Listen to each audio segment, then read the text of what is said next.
ਭਾਰਤੀ national media ਨੂੰ ਗੋਦੀ media ਬਣਾਉਣ ਤੋਂ ਬਾਅਦ ਮੋਦੀ ਸਰਕਾਰ ਨੇ ਸੋਸ਼ਲ ਮੀਡੀਆ ਤੇ ਆਪਣੀ ਸਰਕਾਰ ਦੇ ਖਿਲਾਫ ਚੱਲਣ ਵਾਲੇ ਮਵਾਦ ਨੂੰ ਹਟਾਉਣ ਵਾਸਤੇ ਵੀ ਕੋਸ਼ਿਸ਼ਾਂ ਸ਼ੁਰੂ ਕਰ ਦਿੱਤੀਆਂ ਨੇ ਤੇ ਟਵਿੱਟਰ ਇੰਤਜ਼ਾਮੀਆ ਨੂੰ 250 ਅਕਾਊਂਟਸ ਬਲੌਕ ਕਰਨ ਵਾਸਤੇ ਆਖ ਦਿੱਤਾ ਹੈ। ਟਵਿੱਟਰ ਇੰਤਜ਼ਾਮੀਆ ਨੇ ਵੀ ਇਹ ਅਕਾਊਂਟ ਬਲੌਕ ਕਰ ਦਿੱਤੇ ਨੇ, ਜਿਨ੍ਹਾਂ ਉੱਤੇ ਇਲਜ਼ਾਮ ਹੈ ਕਿ ਇਹਨਾਂ ਅਕਾਊਂਟਾਂ ਰਾਹੀਂ ਐਸਾ ਮਵਾਦ ਵਾਇਰਲ ਕੀਤਾ ਜਾ ਰਿਹਾ ਹੈ ਜਿਹੜਾ ਭਾਰਤ ਦੀ ਅਮਨ-ਏ-ਆਮਾ ਦੀ ਸੂਰਤ-ਹਾਲ ਵਿੱਚ ਵਿਗਾੜ ਪੈਦਾ ਕਰ ਰਿਹਾ ਹੈ ਤੇ ਇਹ ਅਕਾਊਂਟਸ ਭਾਰਤ ਦੁਸ਼ਮਣ ਲੋਕ ਭਾਰਤ ਤੋਂ ਬਾਹਰ ਬੈਠ ਕੇ ਚਲਾ ਰਹੇ ਨੇ। ਹਾਲਾਂਕਿ ਇਹਨਾਂ ਦੇ ਵਿੱਚ ਐਸੇ ਅਕਾਊਂਟਸ ਵੀ ਸ਼ਾਮਿਲ ਸਨ ਜਿਹੜੇ ਤਹਿਕੀਕਾਤੀ ਰਸਾਲੇ, ਇਨਸਾਨੀ ਹਕੂਕ ਦੇ ਕਾਰਕੁਨਾਨ ਤੇ ਕਿਸਾਨਾਂ ਦੀ ਹਮਾਇਤ ਵਿੱਚ ਮੋਦੀ ਸਰਕਾਰ ਦੀ ਮੁਖਾਲਫਤ ਕਰਨ ਵਾਲੇ ਕਈ ਭਾਰਤੀ ਲੋਕ ਵੀ ਸ਼ਾਮਿਲ ਸਨ।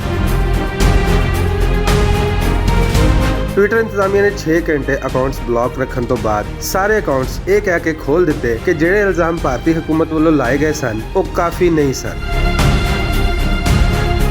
ਮੋਦੀ ਸਰਕਾਰ ਨੇ ਟਵਿੱਟਰ ਵੱਲੋਂ ਇਹ ਅਕਾਊਂਟ ਦੁਬਾਰਾ ਖੋਲਣ ਤੋਂ ਬਾਅਦ ਧਮਕੀ ਦਿੱਤੀ ਹੈ ਕਿ ਇਹ ਸਾਰੇ ਅਕਾਊਂਟ ਦੁਬਾਰਾ ਬੰਦ ਕੀਤੇ ਜਾਣ, ਨਹੀਂ ਤੇ ਇੰਡੀਆ ਵਿੱਚ ਮੌਜੂਦ ਟਵਿੱਟਰ ਦੇ ਮੁਲਾਜ਼ਮਾਂ ਦੇ ਖਿਲਾਫ ਸਖਤ ਕਾਨੂੰਨੀ ਕਾਰਵਾਈ ਕੀਤੀ ਜਾਏਗੀ, ਜਿਹਦੇ ਨਤੀਜੇ ਵਿੱਚ ਟਵਿੱਟਰ ਦੇ ਮੁਲਾਜ਼ਮਾਂ ਨੂੰ 7 ਸਾਲ ਦੀ ਕੈਦ ਵੀ ਹੋ ਸਕਦੀ ਹੈ।